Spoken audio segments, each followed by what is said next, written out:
Hello, bachcho. Let us look into the question. The question says DNA is a long polymer of deoxyribonucleotide, short polymer of deoxyribonucleotide, monomer polymer of long polymer of ribonucleotide. Let us look into it. Now, the key concept is the monomeric unit of DNA. तो आज हम समझेंगे कि exactly DNA किन unit से जुड़ के एक पॉलीमर का फॉर्मेशन करता है और कितने न्यूक्लियोटाइड्स प्रेजेंट रहते हैं in a DNA. Let us look into it. तो जब भी हम बात करते हैं डीएनए की, which is DNA stands for deoxyribonucleic acid. And this DNA is a nucleotide. It is a DNA is a polynucleotide. अब दिमाग में एक क्वेश्चन आना चाहिए कि व्हाट इज पॉलीन्यूक्लियोटाइड. पॉलीन्यूक्लियोटाइड यानी कि n नंबर ऑफ न्यूक्लियोटाइड. इसको और सरल सरल भाषा में समझेंगे. न्यूक्लियोटाइड आखिरकार क्या है? न्यूक्लियोटाइड बेसिकली बना होता है तीन कंपोनेंट से. That is sugar, which can be either ribose और deoxyribose. इसके बारे में बात करेंगे कि राइबोस किस केस में रहता है और डीऑक्सी राइबोस किस केस में रहता है. अलॉन्ग विद दैट इसमें मौजूद रहता है फॉस्फेट, और उसके साथ ही साथ हमें देखने को मिलता है नाइट्रोजनस बेसेस. नाइट्रोजनस बेसेस जो कि in the case of RNA it can be A, U, G, C, and in the case of DNA, it can be A, T, G, C, यानी कि एडेनिन, थाइमिन, ग्वानिन या cytosine, और RNA के case में adenine, uracil, guanine या cytosine. अब जब these two these two component sugar and nitrogenous base, they make up nucleoside.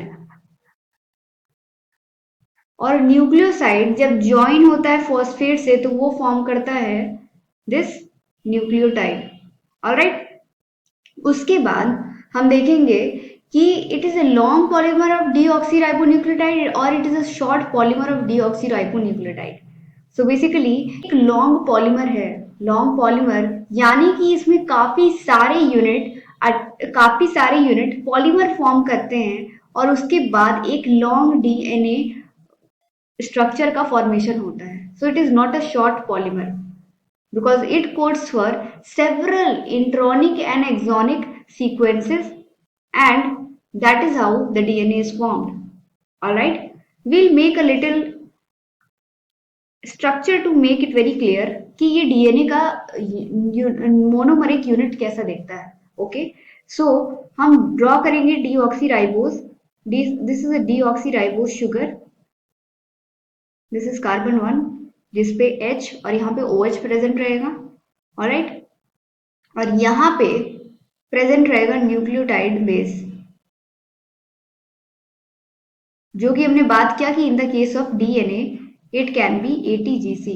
Apart from that यहाँ हम देखेंगे कि H, this is the fifth carbon, and CH2OH present रहता है तो यहाँ सिर्फ CH2 बचेगा और OP, this will be, and it will be in this form. So this is the nucleotide and this is H, H, H and OH. तो ये deoxyribose sugar हो गया. Phosphate along with nitrogenous base, it will be forming this entire complex will be forming one nucleotide.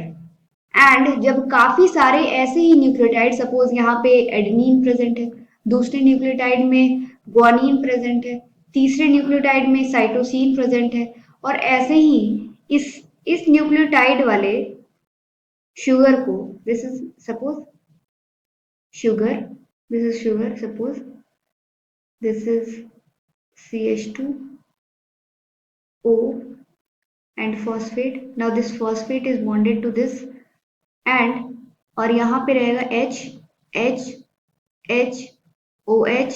Alright, तो ये दो die nucleotide form कर रहे हैं और अगर हम इस बेस से इसको अटैच करेंगे सपोज कैसे होगा, दिस विल बी, सपोज यहाँ पे भी एक शुगर प्रेजेंट है, this is sugar, this is phosphate. Alright, तो यहाँ पे जब ये बॉन्ड फॉर्म होगा, this is phosphodiester bond.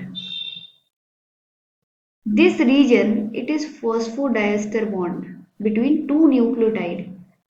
This is phosphodiester bond that is from 3 prime to 5 prime. क्योंकि 5 prime कार्बन से अटैच्ड है तो हम इसको कहेंगे ये 3 prime से अटैच्ड है, ये 5 prime से अटैच्ड है. तो एक न्यूक्लियोटाइड दूसरे न्यूक्लियोटाइड से एडेड होता है फ्रॉम 3 prime to 5 prime और फॉर्म करता है 3 prime to 5 prime phosphodiester bond. Phosphodiester bond. और इसी स्ट्रक्चर में हमें एक दूसरे तरीके का बॉन्ड फॉर्मेशन देखने को मिलता है. वो है शुगर और नाइट्रोजनस बेस के बीच में. शुगर और नाइट्रोजनस बेस के बीच में in the case of purine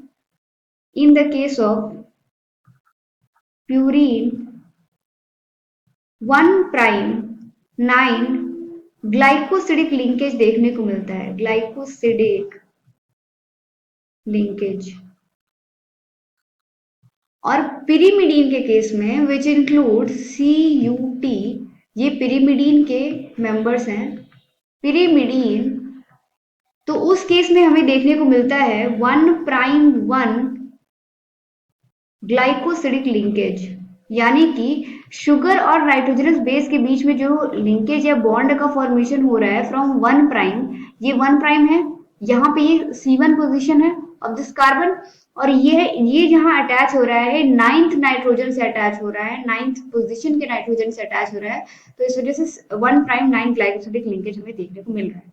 तो हम कह सकते हैं कि जैसे जैसे suppose this is nucleotide 1, this is nucleotide 2, this is nucleotide 3 और ऐसे ही n नंबर ऑफ न्यूक्लियोटाइड मिलके पॉलीमर फॉर्म करते हैं. डीऑक्सीराइबोन्यूक्लियोटाइड का एक लॉन्ग पॉलीमर रहता है और उसको हम कहते हैं, हमने देखा कि दिस इज 5 प्राइम और इस शुगर का 3 प्राइम फ्री रहेगा. तो यहाँ पे एक स्ट्रैंड का फॉर्मेशन हो गया और इसी के एंटी पैरेलल डायरेक्शन में 3 प्राइम टू 5 प्राइम स्ट्रैंड का फॉर्मेशन होगा और हाइड्रोजन बॉन्ड की मदद से जो ये नाइट्रोजनस बेसिस हैं ये हाइड्रोजन बॉन्ड फॉर्म करते हैं.